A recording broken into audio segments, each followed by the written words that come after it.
Fahrenheit 451 एक dystopian novel है जिसको लिखा था रे ब्रैडबरी ने 1953 में। इस किताब को जब मैं चेक करने गया ना अमेज़न पे, तो इस पे इतने अच्छे रिव्यूज़ थे कि मैं देख के हैरान रह गया। और साथ ही साथ कुछ लोगों ने मुझे रिकमेंड भी किया था मेरी किसी वीडियो के नीचे कि आप इसको पढ़िए और इसके ऊपर भी बात कीजिए। तो मैंने फाइनली पढ़ डाली भाई, और उसी के ऊपर आज मैं बात करने वाला हूँ कि ये किताब मुझे कितनी कमाल की लगी। मतलब one of the best book जो मैंने रिसेंटली पढ़ी है।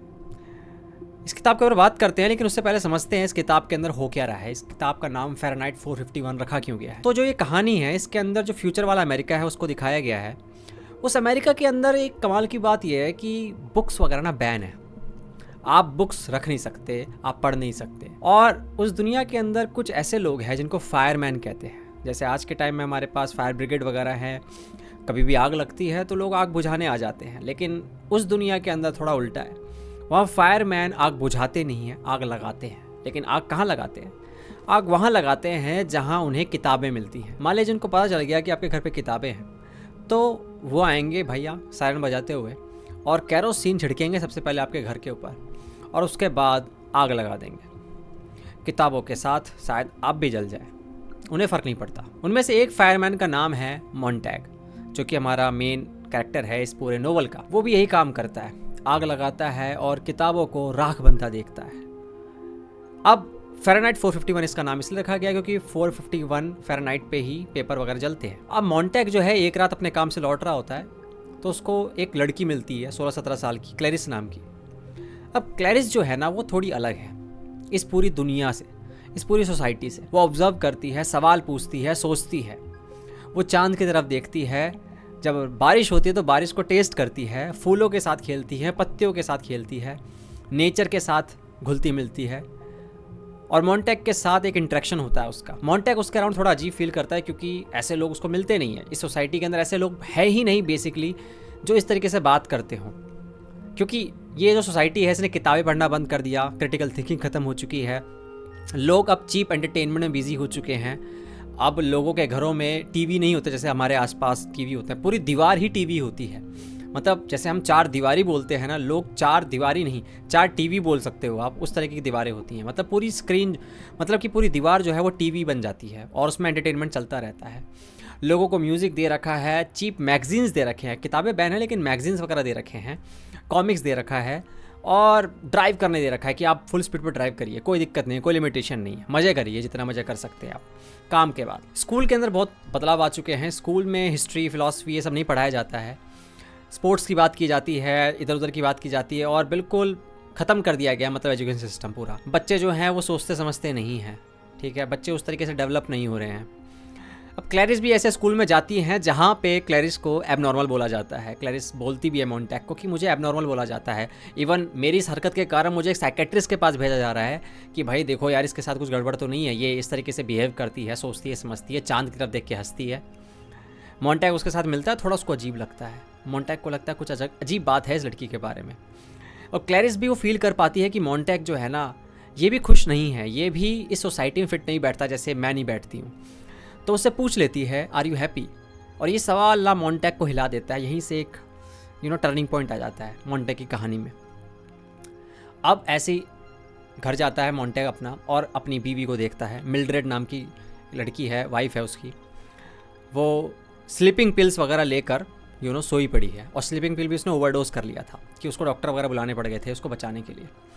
और जब स्लीपिंग पिल वगैरह लेकर वो सुबह उठती है, ठीक है, तो मॉन्टैग उससे पूछना चाहता है कि तूने इतनी डब्बी क्यों ख़त्म कर दी थी। उसको इस चीज़ की टेंशन नहीं है, उसको इस चीज़ की टेंशन है कि टीवी पे क्या चलने वाला है। मतलब वो एंटरटेनमेंट में इतना खो गई है कि अपनी हेल्थ तक को भूल चुकी है। इस तरीके से बना दिया गया है माहौल इस पूरे सोसाइटी का। मॉन्टैग इस सबसे परेशान है। वो सोचता है कि यार मैं कर क्या रहा हूँ, ये क्या चल रहा है मेरी ज़िंदगी के अंदर। फिर एक रात दोबारा वो काम पे जाता है और एक हादसा हो जाता है। हादसा ये होता है कि एक घर उनको जलाना होता है जिसके अंदर किताबें मिली होती हैं, और एक बूढ़ी औरत होती है उस घर में। तो बूढ़ी औरत क्या है, मना कर देती है कि मैं नहीं आऊँगी, तुम्हें जलाना है तो पूरे घर को जलाओ, मैं भी जलने को तैयार हूँ। और मॉन्टैग ये देखकर हिल जाता है। उसके दिमाग में ये सवाल आता है कि ऐसा क्या था उन किताबों के अंदर कि इस बूढ़ी औरत को अपनी जान तक की फिक्र नहीं थी। वो उन किताबों के साथ ही ख़त्म हो गई, जल गई। इसके बाद मॉन्टैग जो है ना गिल्ट में चला जाता है। मॉन्टैग को लगता है कि मैं ये क्या कर रहा हूँ यार, इतने पाप कर चुका हूँ, आग जलाता हूँ, लोगों को मारता हूँ, क्या हो रहा है, कैसी ज़िंदगी जी रहा हूँ मैं। अब मोंटेग जो है यहाँ से चेंज होना शुरू हो जाता है, ठीक है। उसका मन करता है कि वो ये काम छोड़ देगा, ठीक है, लेकिन एक गलती कर रहा होता है वो जो किताबें वगैरह जो उनको मिलते थे, जिनको जलाना होता था, उसमें से कुछ मोंटेग ने किताबें चुराने लग गया था और उनको घर पे ला के रखने लग गया था। अब ये बात जैसे उसने मिल्ड्रेड को बताई कि मेरे घर में किताबें वगैरह हैं भाई, हमने किताबें रखी हुई हैं, तो मिल्ड्रेड ने उसका बिल्कुल साथ नहीं दिया। मतलब उसकी बीवी ने उसका बिल्कुल साथ नहीं दिया, बल्कि वो डर गई कि अब क्या होगा, अगर तुम्हें जेल हो जाएगी, हमारा घर जला दिया जाएगा, तुम बेवकूफ़ हो गया।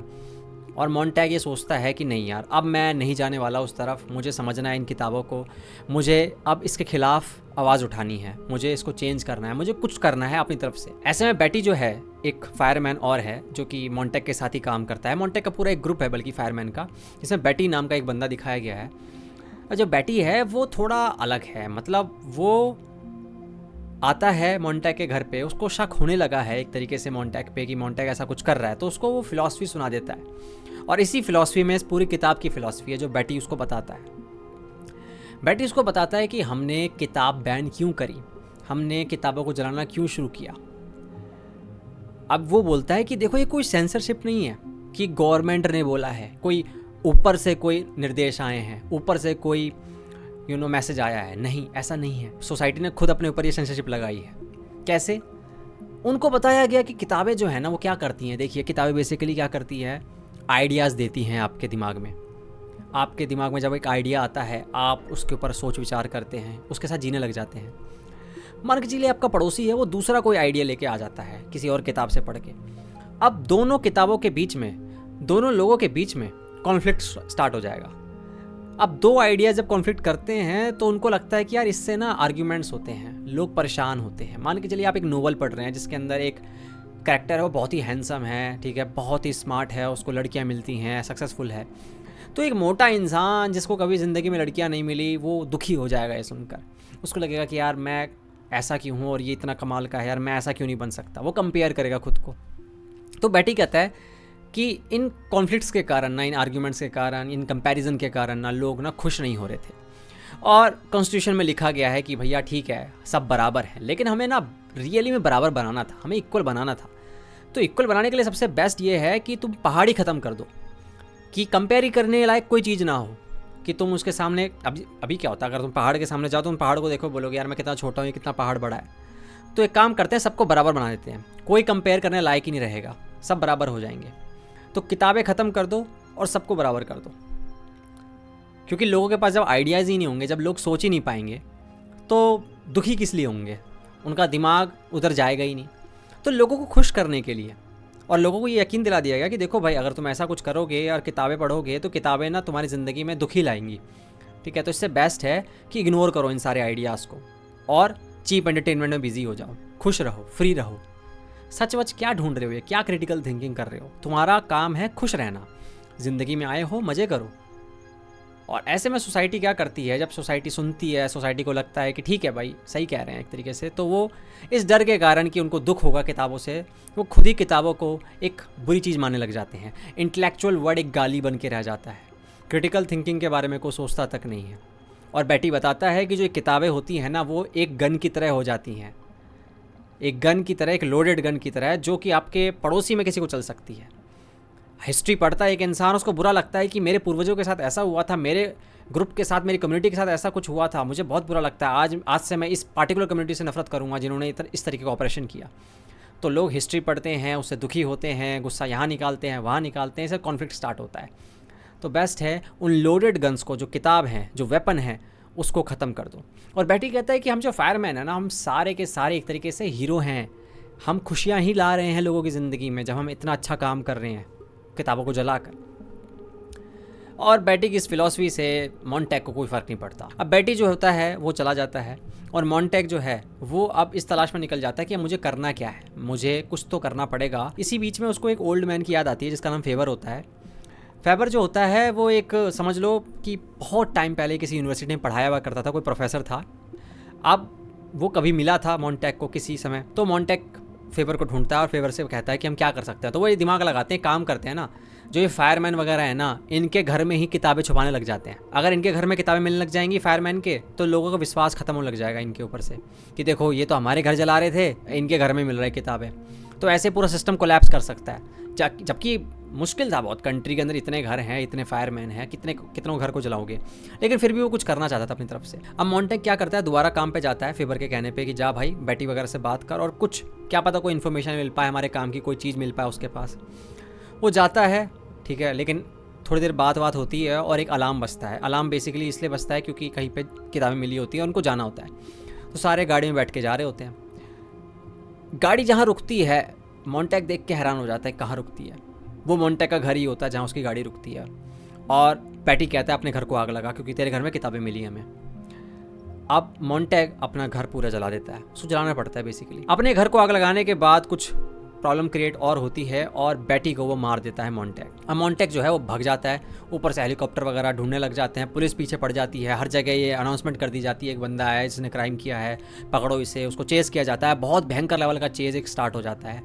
इस चेज़ के अंदर मॉन्टेग जो है सबसे पहले फेबर के घर पहुंचता है और फेबर जो है उसकी थोड़ी बहुत हेल्प करता है। कहता है कि भाई एक काम कर, मैं तुझे वहाँ मिलूँगा एक रेलवे स्टेशन के पास, तब तक ये जो नदी है उसको पार कर और वहाँ फॉरेस्ट वगैरह में कहीं पे किसी लोकेशन में बहुत सारे ऐसे लोग रहते हैं जिनको निकाल दिया गया है सोसाइटी से, जो कि ये समझ लीजिए तुम्हारे जैसे ही थे, तेरे जैसे ही थे, पढ़ने लिखने वाले बंदे। तो अगर तेरे को वो ग्रुप मिला तो ज़्यादा फ़ायदा होगा तेरा, ठीक है, तो वहाँ बच पाएगा। अब इस तरीके से मॉन्टेग जो है वो भागना शुरू करता है और रिवर से होकर निकलता है, नदी से होकर निकलता है। और जब मैं रिवर की कहानी को पढ़ रहा था कि रिवर से निकल रहा है, तो मेरे दिमाग में एक आइडिया आया कि शायद एक तरीके से प्यूरिफिकेशन हो रहा है उसका। जैसे ईसाई धर्म के अंदर आपने सुना होगा कि बैप्टिज्म होता है जिसके अंदर पानी में डुबाया जाता है, प्यूरिफिकेशन किया जाता है, उसी तरीके से मॉन्टेग का प्यूरिफिकेशन भी होता है कि उसने बहुत पाप किए थे, बहुत आग लगाई थी, बहुत सारी गलतियाँ करी थी। तो उस रिवर में निकल कर वो एक तरीके से साफ़ हो रहा था, उसकी सफाई हो रही थी। और साथ ही साथ आप देखेंगे कि वो अंधकार से रोशनी की तरफ जा रहा था। वो नदी से निकलते निकलते ओवरमैनची बन रहा था, वो अपनी इंडिविजुअलिटी को वापस रिक्लेम कर रहा था और सोसाइटी के जो कायदे कानून हैं, नियम हैं, उनको रिजेक्ट कर रहा था। इसी बीच में एक ना वार शुरू होने वाली होती है। ऊपर देखे जा सकते हैं कि बहुत सारे जेट्स वगैरह उड़ रहे हैं, बॉम्बर्स जेट्स वगैरह उड़ रहे हैं और तरह तरह के न्यूज़ आ रही है कि भैया वार कभी भी शुरू हो सकती है। मॉन्टेग इसी बीच में नदी से निकलता है और जंगलों में घूम रहा है, ठीक है, काफ़ी थक चुका है, काफ़ी कमज़ोर पड़ चुका है। और एक तरीके से समझ लीजिए कि वो जो लोग थे जो मॉन्टेग का पीछा कर रहे थे, जो पुलिस वगैरह थे, वो पीछा करना उसको छोड़ देते हैं और वो किसी और को पकड़ लेते हैं और उसको बकरा बना लेते हैं, दिखाने के लिए कि देखो हमने पकड़ लिया फाइनली उस बंदे को जिसने ऐसा कांड किया है। फिर वो मिलता है एक ग्रुप से, वो ग्रुप आग वगैरह ताप रहा होता है और वो मॉन्टेग को पहचान लेते हैं। वो ग्रुप वाले वो जानते हैं कि इसी बंदे को चेज़ किया जा रहा है, तो मॉन्टेग उनके पास जाता है और मॉन्टेग उनसे बात करता है और पता चलता है कि वो जो ग्रुप है वो बहुत ही कूल है, बहुत ही कूल ग्रुप होता है। वो लोग बताते हैं कि अब हम किताबें लेकर रखते नहीं हैं, हमने किताबें मेमोराइज़ कर ली हैं, हम किताबें बन चुके हैं बेसिकली। वो कहते हैं देखो ये प्लेटो का रिपब्लिक ये बन चुका है, मैकियावेली ये बन चुका है, ये सोक्रेटिस बन चुका है, ये फलाना ये बन चुका है। मतलब उन्होंने क्या किया था, बेसिकली किताबें मेमोराइज़ कर ली थी। और मॉन्टेग को बताते हैं कि एक वक्त ज़रूर ऐसा आएगा जब ये सिविलाइजेशन जो होगी इसमें दोबारा किताबों को वापस इंट्रोड्यूस करना होगा, तब हम जैसे लोग ही काम आएंगे जो हम मेमोराइज़ कर चुके हैं, हमारे दिमाग में हमने डाल चुका है, इसको थोड़ा चला पाएंगे वो लोग। तो हम क्या करेंगे, किताबें लिख डालेंगे दोबारा जो हमने याद कर रखा है और वापस किताबों का सिलसिला शुरू हो जाएगा। और मॉन्टेग ये देख के हैरान रह जाता है कि ऐसे लोग हैं अभी भी, और मॉन्टेग उसी ग्रुप का फिर हिस्सा बन जाता है। क्योंकि वार शुरू होने वाली होती है तो शहर में जाने का कोई फ़ायदा नहीं होता है। सुबह वो उठते हैं और वो देखते हैं कि पूरा शहर जो है वो तबाह हो चुका है एटॉमिक वार के कारण। पूरा शहर जब तबाह हो जाता है तो वो ऐसा लगता है जैसे समाज का कोई प्यूरिफिकेशन हुआ हो, कि जो पुराना समाज था, जो कि क्रिटिकल थिंकिंग के बारे में नहीं सोचता था, जो बुक्स से नफरत करता था, वो अब तहस नहस हो चुका है। और ये जो ग्रुप है ये इसको एक नई शुरुआत के रूप में देखता है। ये देखता है कि चलो अब जो ख़त्म हो चुका है अच्छी बात है, ठीक है जैसा हुआ, लेकिन यहाँ से एक नई शुरुआत हम कर सकते हैं। एंडिंग जो है वो दिखाती है कि हिस्ट्री से इंसान नहीं सीख पाता है। वो इंसान तो बिल्कुल नहीं सीख पाता जिसने किताबों को पढ़ना बंद कर दिया है। हम किताबें इसलिए पढ़ते हैं ताकि हम वो गलतियाँ दोबारा ना दोहराएं जो हमने पास्ट में करी हैं। हालांकि देखा जाए तो आज के वक्त में आज हम ऐसी गलतियां करते हैं जो हमने पास्ट में की है। अभी वर्ल्ड वार होने के बाद भी हमने सीख नहीं ली है, ठीक है। एक हद तक हमने सीख लिया कि हमने न्यूक्लियर जो ये वेपन्स वगैरह हैं इसके ऊपर एक लेवल ऑफ कंट्रोल बना रखा है कि भाई ये सब यूज़ नहीं करेंगे, लेकिन ये रेस ख़त्म नहीं होती है। हिस्ट्री से हम सीखते नहीं है, लेकिन इस किताब के अंदर दिखाया गया है कि एटलीस्ट कुछ ऐसी गलतियाँ हैं जो हम नहीं करते हैं या फिर हम थोड़ा इम्प्रूव करते हैं पहले से, पास से, इन किताबों से सीख कर। अब ये जो सिविलाइजेशन थी जिसने किताबें पढ़ना बंद कर दिया था उसके साथ तो ऐसा होना ही था। ये जो एंडिंग है ना ये प्योर लेवल पे डिस्टोपियन नहीं है, क्योंकि यहाँ पर एक उम्मीद की किरण है कि यार कुछ अच्छा हो सकता है। किताबें जो हैं वो बदल के रख सकती हैं रूपरेखा पूरे सिविलाइजेशन की, पूरे समाज की।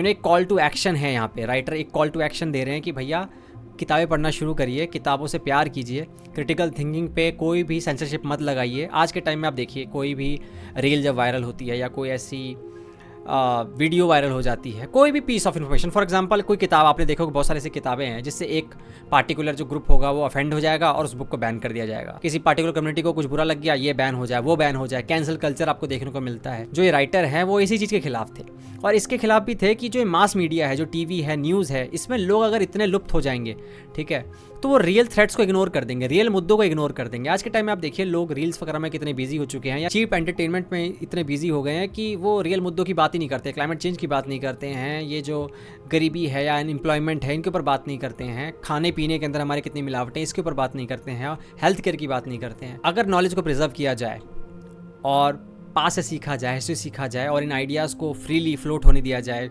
आइडियाज़ को बाहर निकलने दिया जाए और डिस्कशन हो, आर्ग्यूमेंट्स वगैरह हो, तो बदला जा सकता है समाज को, बदला जा सकता है इस प्लैनेट को। अगर आपने किताब पढ़ रखी है तो आप मुझे बताइए कमेंट सेक्शन में आपको किताब कैसी लगी।